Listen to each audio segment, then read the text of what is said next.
Good day, folks. This is Greg Judy at Green Pastures Farm. Today I'm here working over these autumn olives. I don't know if I'm working them over or if they're working me over. But I guarantee you I'm winning. You know, these draws on this farm are just absolutely choked with them. They're all up through here. There must be 5,000 of them. And, you know, they're the size they need to be cut. They should have been cut probably 10 years ago. But anyway, can't cry about that now. But I am getting them. I got my trusty crossbow in here with diesel fuel. And here's my paint can.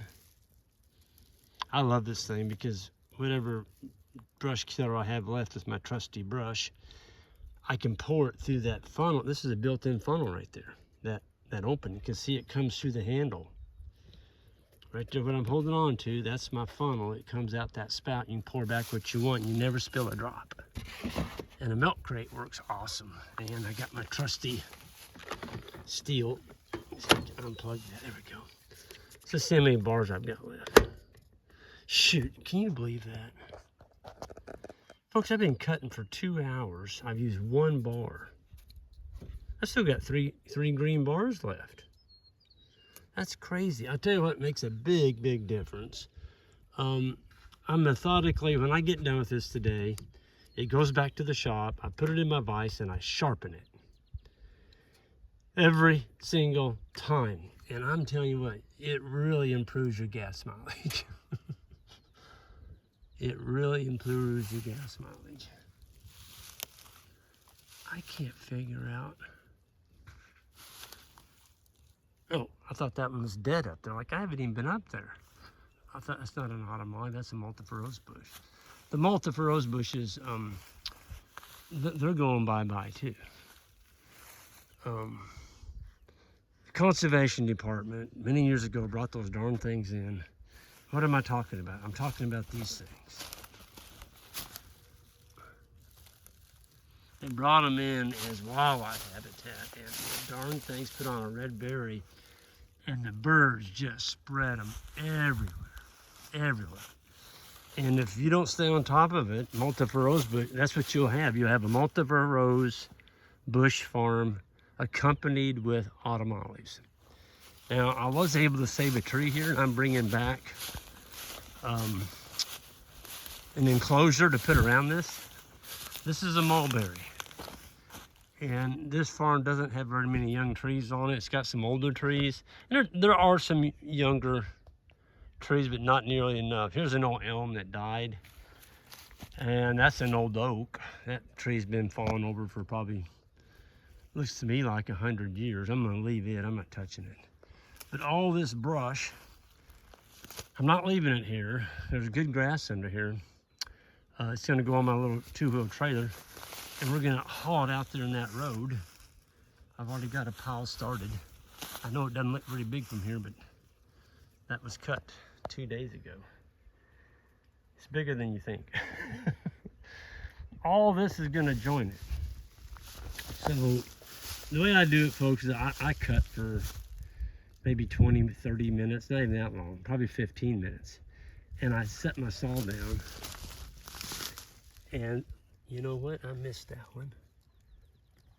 I'm glad I came over and shot this video. That's a multiple rose bush. I did not paint that. I can tell by looking at it. So you can tell that the color, that's why I like red diesel. Red diesel, 5 gallons of red diesel with 1 quart of crossbow. It gets them. It just absolutely gets them, but it doesn't get them if you don't paint them. See, you can tell those are painted. That little bugger there is gonna come back like a gangbuster. That's all right. I'll get you. I'll come back and get you as soon as I get this video done. But you gotta be painstakingly precise and make sure you get all of these. I mean, they're just, you know, I'd rather cut, I don't know, I think I'd rather cut 20 autumn olives to 1 multiple rose bush. The multiple rose bushes climb down in the ground and they send out runners, and you're pulling on them. And folks, if you don't get every one of them, you better check that in next year, because they'll be back. And in 3 or 4 years, well, here's one that I haven't cut yet. That's a nasty thing.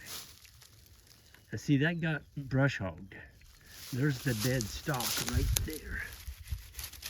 See, but brush hogging doesn't kill them. All it does is make them mad.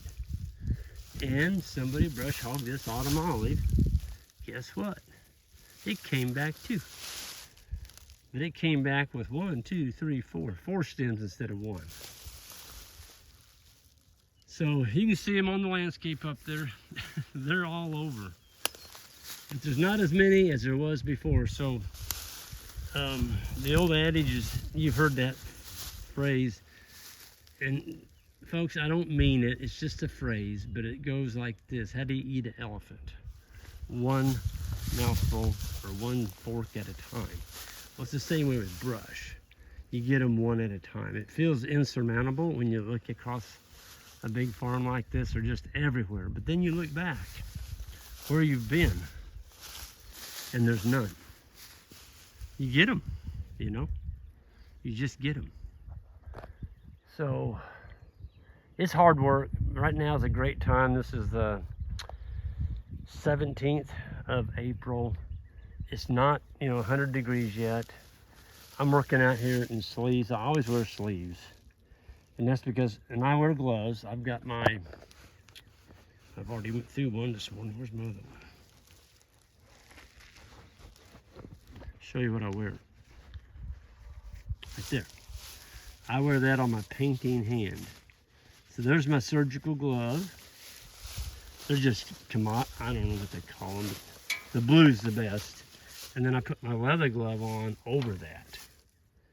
Okay? Because if you just put on a rubber glove, they're not going to last very long. Oh, that's what I needed to have Jan buy. I knew it was something. I need her to buy me a new set of leather gloves. That does not go well with thorn trees and rubber gloves. My finger was sticking out of that, and sure enough, it ripped a hole in my rubber glove. So I need, my left hand's not too bad. Well, yeah, it is. Why is it your thumbs always wear out and your middle finger right there? It's pretty much shot. Anyway, that's what I do. Always wear a rubber glove on your painting hand and keep a spare one with you. Because you don't want this stuff on your skin. If it's powerful enough to kill a stump, a fresh cut stump, it's not good for your body either to be soaking up. But I'm pretty tickled. I got me a nice mulberry tree there, and there's another one. Where was it? It's over there. It's over there. I've got it marked, and the cattle have already been through here, and they didn't booger it up too bad. And it's going to get a cage put around it. Now people say, "Oh, Greg, why are you saving mulberry trees?" I tell you what. I've got some monsters on this farm, and they can take grazing pressure, and the darn things live a long time. Yeah, they kind of tend to lean, and some of them will actually, wind will push them on the ground, and they'll live another 70 years laying on the ground, and the cows can get in amongst it, drag the flies off their back. And also the mulberry leaves are extremely nutritious. The cattle love them. And at the end of the day, you get once a year, you get a nice fruit. I love eating mulberries. We'll be eating mulberries here in another 30 days, something like that. But that to what we've got, that's an elm tree. There's a big old cedar, even though it is on the edge of the field. It's killing a lot of grass. I'm leaving it because I just don't have many trees on this farm. And I tell you what, on a really hot day, that tree right there is worth $5,000 in stress reduced on your animals, because they get underneath there, they can rub their backs, get out of the direct sun. And I tell you what, it's hard for cows to kill a cedar tree. It's easy for cows to kill an oak tree. If you leave them underneath an oak tree very long, you're not going to have that oak tree. Oh, check this out. Wow, what a beautiful, beautiful. I'm not going to pick that because I want it to grow and propagate. Isn't that a pretty flower? Let me get that little leaf out. There you go. Look at that. Those are beautiful. I don't know my wildflowers, but I bet you somebody on this YouTube channel does. And they'll say something about them wildflowers. Did I cut that already? No, that one's still hooked on. So when I come back, this is where I start off. And you know, you just keep going. You just keep going. But all of this is going to be hauled out there on that gravel road. And I'm not going to leave it here in the pasture. It's just going to kill out grass. And if I burn it out there in that gravel road that the developers put in, it's not killing out grass. But once we get all the rock skirts put in our ponds, folks, I'm using those roads to get the gravel trucks back in here. Once that is done, we're taking out a bunch of these roads. I'm gonna have Johnny come in. We're gonna scoop that rock up into piles. We're gonna haul it off. And I've got some parking lots I can put it on. Rock skirts for the ponds. That'll be the finished layer, because all that is 1.5 to 2 inch rock. And a lot of the topsoil is still over there. They just pushed it to one side. And terrible road builders. I mean, these guys didn't know it. They didn't have a clue.